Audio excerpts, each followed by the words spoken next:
Hello guys, welcome back to another video, and today I want to talk to you guys about the concept of presence and absence in a friendship and how that can truly define or undefine what a real and true friendship is. And so let me get right into it. Oftentimes I've seen the criteria of many people for a friendship to be defined as how present is this person in my life? Is this person always there for me? Is this person always here? Is this person always there? Do I see this person every day? Am I interacting with this person on a daily, consistent, hourly basis? For a lot of people, that is what friendship means. But to me, that is not an appropriate or proper definition.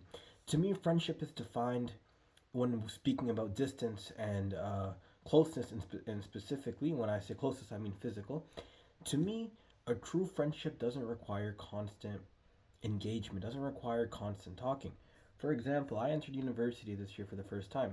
That being said, so did a lot of my other friends. So I may be here, my longtime friend may be there. And let me tell you something. I probably haven't talked to a lot of these guys since they moved away.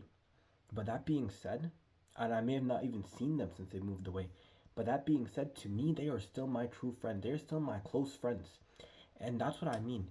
Distance and presence isn't the only thing that undefines a friendship. They can be the things that truly define a friendship. Deep down, we all have those friends. We could go a month without talking to them, but the next time we see them, it's all love, it's all real, it's all mutual. And when you have that connection and that feeling or that sentiment and that belief with a friend, that is when you know you have a true friend and a genuine and real connection or friendship.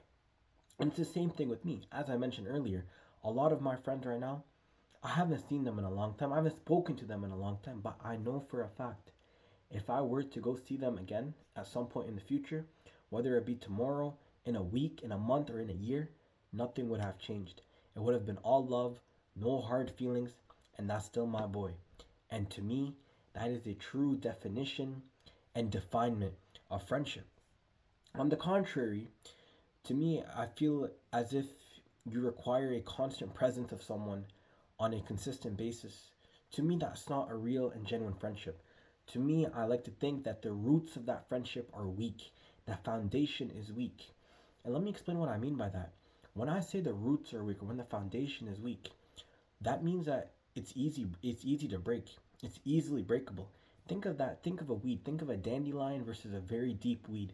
The deep weed requires constant pulling and tugging and effort to take out. But the dandelion, you just pull it out and it's gone. To me, the friendships that require constant attention and constant presence were nothing more than dandelions. They didn't have a strong foundation, and because they didn't have a strong foundation, they couldn't survive or they couldn't endure the resistance. The resistance being the pulling of the roots. And to me, overall, that is why I do believe that constant presence, uh, I do believe that having constant presence as a requirement for friendship just shows that that friendship wasn't necessarily the strongest and it may have not even been the best. That being said, not everyone you're friends with is you're gonna have a tight or very close relationship to or a tight connection to.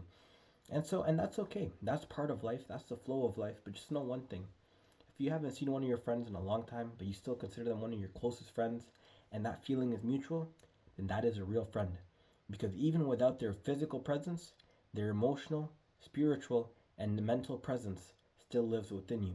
And that is what truly matters. Thank you guys. Please like and please subscribe.